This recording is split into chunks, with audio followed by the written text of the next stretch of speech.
मन की बात में एक बार फिर आप सभी का स्वागत है। मार्च का ये महीना वैश्विक स्तर पर बहुत ही हलचल भरा रहा है। हम सबको याद है कि पूरा विश्व भूतकाल में कोविड के कारण एक लंबे समय तक अनेक समस्याओं से गुजरा था। हम सभी की अपेक्षा थी कि कोरोना के संकट से निकलने के बाद दुनिया नए सिरे से प्रगति की राह पर आगे बढ़ेगी। लेकिन दुनिया के अलग-अलग क्षेत्रों में लगातार युद्ध और संघर्ष की परिस्थितियां बनती चली गई। वर्तमान में हमारे पड़ोस में एक माह से भीषण युद्ध चल रहा है। हमारे लाखों परिवारों के सगे संबंधी इन देशों में रहते हैं। खासतौर पर खाड़ी देशों में काम करते हैं। मैं गल्फ कंट्रीज का बहुत आभारी हूं।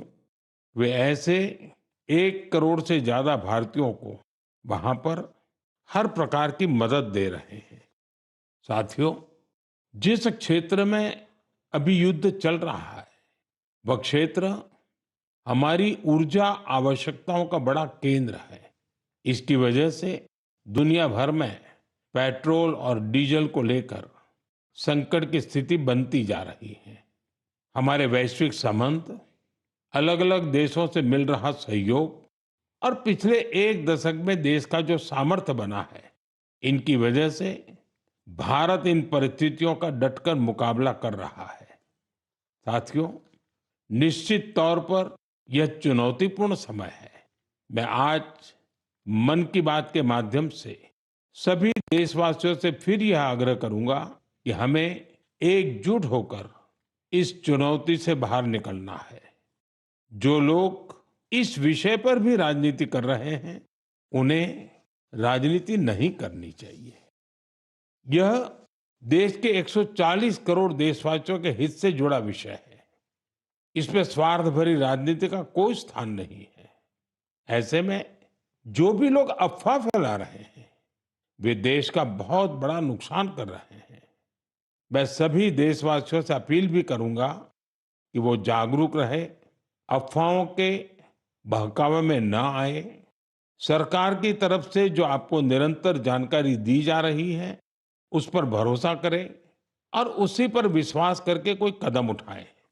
मुझे हर बार की तरह इस बार भी विश्वास है कि जैसे हमने देश के 140 करोड़ देशवासियों के सामर्थ्य से पुराने संकटों को हराया था, इस बार भी हम सब मिल करके इस कठिन हालत से बहुत ही अच्छी तरह बाहर निकल जाएंगे।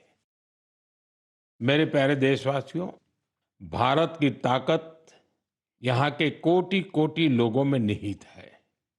आज मन की बात में एक ऐसे प्रयास के बारे में बताना चाहता हूं, जो देशवासियों की जन भागीदारी की भावना को दर्शाता है। ये प्रयास है ज्ञान भारतम सर्वे, जिसका संबंध हमारी महान संस्कृति और समृद्ध विरासत से है। इसका उद्देश्य देश भर में मौजूद मैन्युस्क्रिप्ट्स यानी पांडुलिपियों के बारे में जानकारी जमा करना है। इस सर्वे से जुड़ने का एक माध्यम ज्ञान भारतम ऐप है। आपके पास अगर कोई मैन्युस्क्रिप्ट है, पांडुलिपि है या उसके बारे में जानकारी है, तो उसकी फोटो ज्ञान भारतम ऐप पर जरूर साझा करें।